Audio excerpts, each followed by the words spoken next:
அன்பு நண்பர்களுக்கு வணக்கம். நான் படித்து ரசித்த அழகான கதையை உங்களோடு பகிர்ந்து கொள்கிறேன். நம்முடைய சேனலில் வரக்கூடிய கதைகள் உங்களுக்கு பிடிச்சிருந்தது அப்படின்னா வீடியோக்கு மறக்காமல் லைக் பண்ணிடுங்க ஃப்ரெண்ட்ஸ். நானும் என் மனைவி அழகும் பிரிந்து கிட்டத்தட்ட 6 வருடங்கள் கடந்துவிட்டன. அவளுடைய சிரிப்பும் பேசும் விதமும் வசீகரிக்கும் கண்களும் இன்னும் என் மனதில் ஆறாத காயமாகவே இருந்தன. நாங்கள் காதலித்து திருமணம் செய்து கொண்டோம். ஆனால் எங்கள் வாழ்க்கையில் ஒரு பெரிய குறை இருந்தது. எவ்வளவோ சிகிச்சைகள் செய்தும் எங்களுக்கு குழந்தை பிறக்கவில்லை. அந்த ஏக்கம் நாளுக்கு நாள் எங்களை விலகச் செய்தது. ஒரு நாள் மனவேதனையில் நான் எல்லாவற்றையும் விட்டுவிட்டு அமெரிக்காவிற்கு சென்று விட்டேன். அங்கு ஒரு பெரிய நிறுவனத்தில் வேலை கிடைத்தது. வேலை, பணம், புகழ் எல்லாமே இருந்தன. ஆனால் மன நிம்மதி மட்டும் இல்லை. நிவேதாவின் நினைவுகள் ஒவ்வொரு நாளும் என்னை வாட்டின. ஒரு நாள் என் முதலாளி என்னை அவசரமாக அழைத்தார். இப்போதே விமான நிலையத்திற்கு போ. என் பள்ளிப்பருவ நண்பர் அவரது குடும்பத்தினருடன் வருகிறார்கள். அவர்களுக்கு சிறப்பான வரவேற்பு கொடு என்றார். நான் உடனே மரியாதை நிமித்தமாக நின்றேன். சரிங்க சார், நான் அழைத்து வருகிறேன். எப்போது கிளம்ப வேண்டும் என்று மட்டும் சொல்லுங்கள் என்றேன். அவர் கண்களில் ஒரு அபூர்வமான ஆர்வம் தெரிந்தது. இப்போதே கிளம்பு, ஏனென்றால் நீ வழியில் சில ஏற்பாடுகள் செய்ய வேண்டியிருக்கும். முக்கியமாக அவர்களுக்கு வரவேற்பு ஏற்பாடுகளை செய்ய வேண்டும். என் பள்ளிப்பருவ நண்பன் மதுரையிலிருந்து வருகிறான். அவனையும் அவனுடைய மனைவியையும் நீதான் அழைத்து வரவேற்க வேண்டும் என்றார். அவருக்கு நீங்கள் மிகவும் விசேஷமான நண்பரா சார்?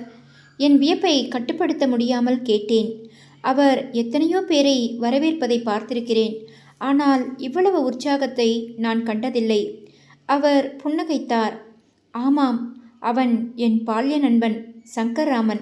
ஆச்சரியமான விஷயம் என்னவென்றால், எப்போதுமே திருமணம் செய்ய மாட்டேன் என்று சொல்லிக் கொண்டிருந்தவன் 2 வருடங்களுக்கு முன்புதான் திருமணம் செய்தான். இப்போது தன் மனைவியுடன் என்னை வந்து பார்க்கிறான். அவசரமாக ஒரு முக்கியமான மீட்டிங் எனக்கு இருப்பதால் என்னால் விமான நிலையத்துக்கு போக முடியவில்லை. நீ போய் அவர்களுக்கு ஒரு நல்ல வரவேற்பு ஏற்பாடுகளை செய். எந்த குறையும் இருக்கக்கூடாது. என் பிஏ உன்னுடன் வருவார். எல்லா செலவுகளையும் அவர் கவனித்துக் கொள்வார் என்றார். அவருடைய உத்தரவுக்கு கட்டுப்பட்டு நான் உடனே கிளம்பினேன். வழியில் அவருடைய பிஏ என்னுடன் வந்தார். நான் ஒரு பெரிய பூங்கொத்து, கைவினைப் பொருட்கள், விலையுயர்ந்த சாக்லேட்டுகள் மற்றும் ஒரு பட்டு துணி ஆகியவற்றை வாங்கினேன். டொரண்டோ விமான நிலையத்திற்கு அருகிலுள்ள ஒரு பிரம்மாண்டமான நட்சத்திர விடுதியில் ஒரு மேசையை கூட முன்பதிவு செய்திருந்தேன். வரவேற்பின் போது பூக்களை தூவுவதற்கு 2 உள்ளூர் பெண்களை கூட வேலைக்கு அமர்த்தியிருந்தேன். என் முதலாளி என் மீது மகிழ்ச்சியடைய வேண்டும், எனக்கு கட்டாயம் ஒரு ப்ரமோஷன் கொடுக்க வேண்டும் என்று விரும்பினேன். 4 வருடங்களாக நான் இங்கு என் உழைப்பை போட்டிருக்கிறேன். ஆசைப்படுவது என் உரிமைதானே. நான் விமான நிலையத்தை அடைந்தேன். என் கையில் அழகான பூக்களால் அலங்கரிக்கப்பட்ட பலகையில் சங்கர்ராமன் அன் குடும்பத்தை வரவேற்கிறோம் என்று பளபளக்கும் ஜரிகையில் எழுதப்பட்டிருந்தது. விமான நிலையத்தில் நடந்து சென்றவர்கள் என்னை திரும்பி பார்த்தார்கள். சிறிது நேரத்திற்கு பிறகு விலை உயர்ந்த கருநீல ஆடை அணிந்த கம்பீரமான தோற்றமுள்ள ஒரு நபர் என் அருகில் நடந்து வந்தார். இவர்தான் சங்கர்ராமன் என்று ஊகித்தேன். அவர் புன்னகையுடன் என் கையை பற்றி குலுக்கி நான் கொடுத்த பூங்கொத்தை எடுத்துக்கொண்டார். அதே சமயம் என் பார்வை அவருக்கு பின்னால் சென்றது. கருப்பு நிற பட்டு சேலை அணிந்து முகத்தில் சற்றும் சலனமில்லாமல் மாஸ்க் அணிந்திருந்த ஒரு பெண்ணின் சிறு தோற்றம் தெரிந்தது. என் இதயம் லேசாக துடித்தது. நான் அவரிடம் சென்றேன். கனடாவிற்கு நல்வரவு அம்மா. உங்கள் பயணம் இனிமையாக அமைந்திருக்கும் என்று நம்புகிறேன். பூங்கொத்தை அவரிடம் நீட்டிய போதும் என் கைகள் நடுங்கின. காரணம், அவள் முகத்தில் அணிந்திருந்த மாஸ்கை விலக்கியதை பார்த்தேன். என் கால்களுக்கு கீழே இருந்த தரை நழுவி போனது போல ஒரு உணர்வு. அந்த பெண் வேறு யாரும் அல்ல, அழகு நங்கை, என் முன்னாள் மனைவி. விதி என்னுடைய விளையாட்டை ஆடியிருந்தது. நானே விரட்டிவிட்டு நிம்மதி தேடி ஓடி வந்த இந்த இடத்திலேயே அவள் வேறு ஒருவரின் மனைவியாக என் முன் வந்து நின்றாள். நான் அவளை அப்படியே வெறித்து பார்த்து கொண்டு சிலை போல் நின்றேன். சார் என்று சொல்லி அந்த பிஏ மெதுவாக என் கோட்டின் பின்பக்கத்தை இழுத்தார்.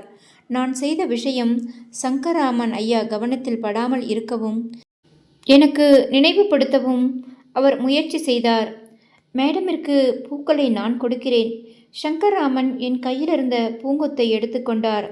அவர் கூர்மையாக என்னை பார்த்தார்.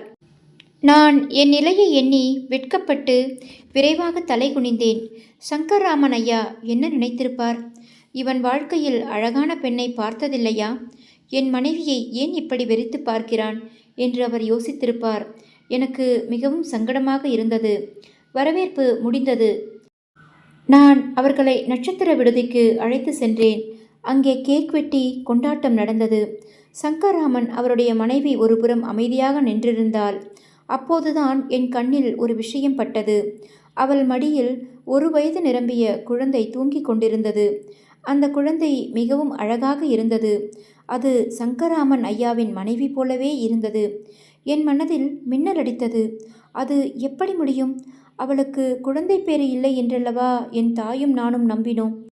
இந்த கேள்வி என் மூளையை குடையத் தொடங்கியது. அது கட்டாயம் ஒரு பெரிய தவறான புரிதல்தான் என்று என்னையே சமாதானப்படுத்தி கொள்ள முயன்றேன். என் நெற்றி வியர்த்தது.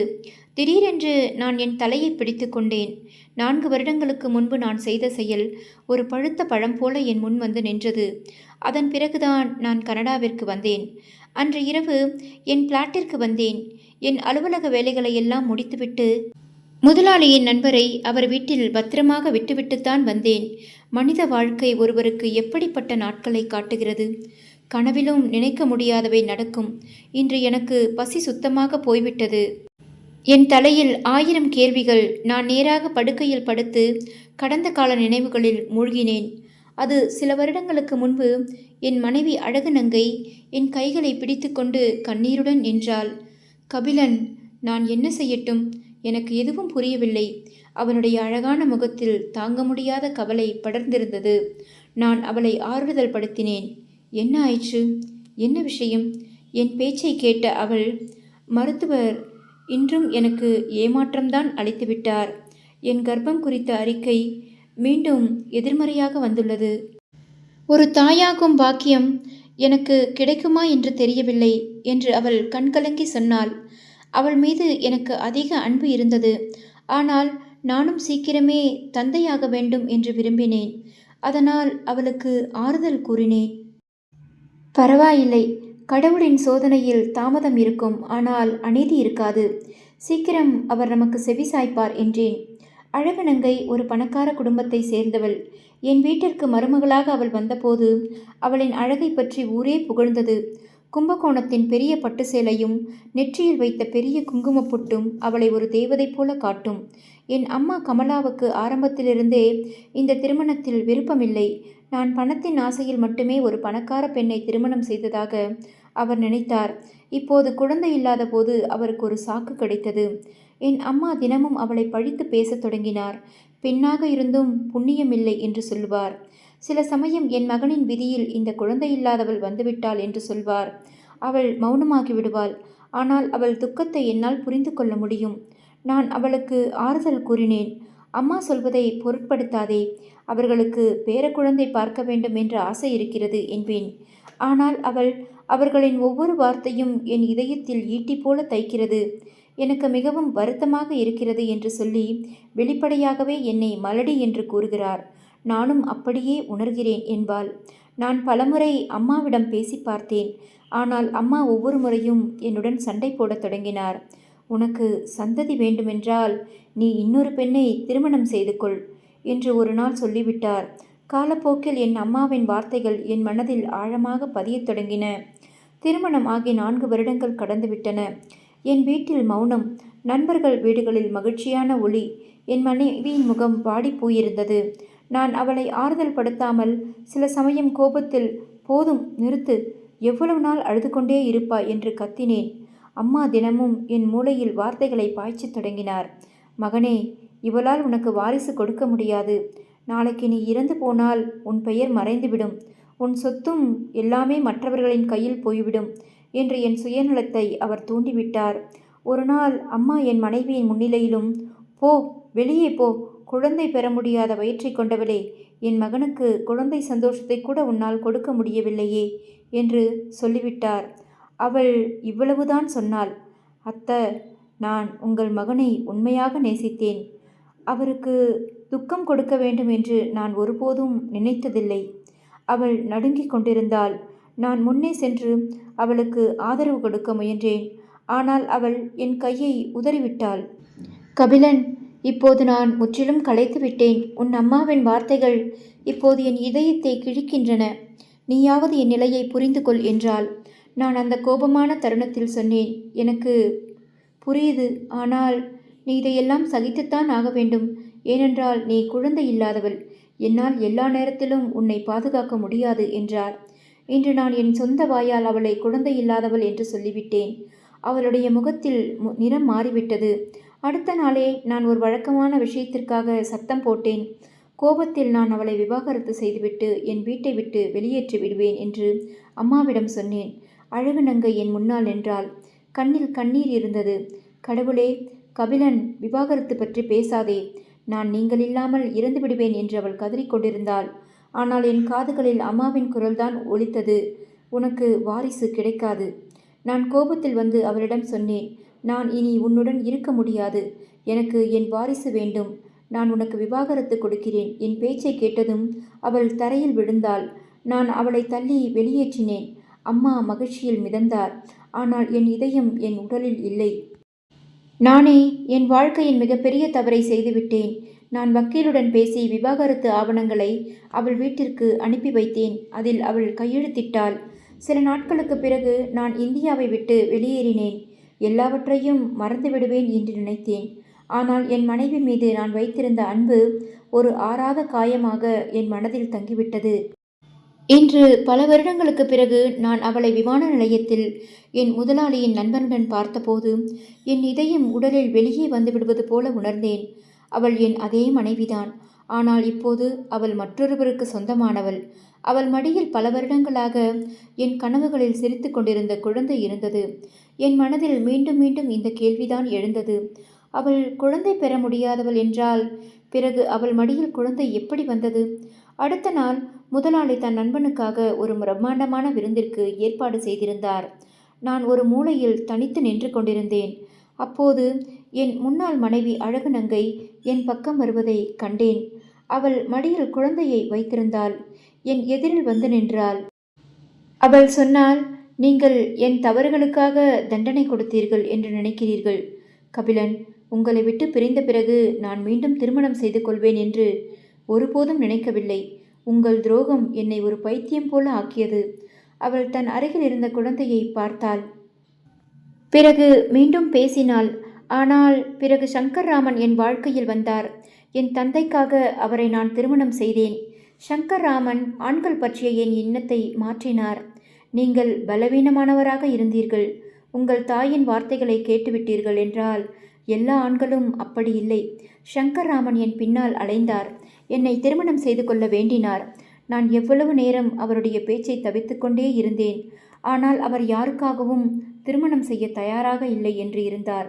ஆனால் என்னை பார்த்ததும் திருமணம் செய்து கொள்ள தயாராகிவிட்டார் என்று தெரிந்தபோது நான் திருமணம் செய்து கொள்ள சம்மதித்தேன். அவள் கண்களில் ஒரு வலிமையான தீர்க்கம் தெரிந்தது. நாங்கள் திருமணம் ஆன ஒரு வருடத்திலேயே இறைவன் எனக்கு குழந்தை சுகத்தை கொடுத்தார். எந்த சிகிச்சையும் இல்லாமல் கடவுள் என் மடியில் மழலையை கொடுத்தார். அவள் குழந்தையை என் முன்னால் கொண்டு வந்தாள். இதுதான் உண்மையின் நிரூபணம் கபிலன். குழந்தை பேர் இயலாதவள் நான் அல்ல, நீங்கள்தான். அவளுடைய வார்த்தைகள் என் மண்டைக்குள் சுத்தியால் அடிப்பது போல ஒலித்தன. என் இதயம் துண்டானது. ஞாபகம் இருக்கிறதா? நாம் இருவரும் சேர்ந்து பல பரிசோதனைகள் செய்தோம். அந்த முடிவில் உங்களுக்குத்தான் அந்த குறை இருந்தது. ஆனால் அதை என்னால் ஏற்றுக்கொள்ள முடிந்தது. ஆனால் என் தாய், என் தந்தை என அனைவரும் உங்கள் மீது பழி சுமத்துவார்கள் என்று நினைத்து அந்த அறிக்கையை உங்களுக்கு தெரியாமல் கிழித்து போட்டுவிட்டேன். நீங்கள் சந்தோஷமாக இருக்க வேண்டும் என்பதற்காக அந்த குற்றத்தை நானே சுமந்தேன்.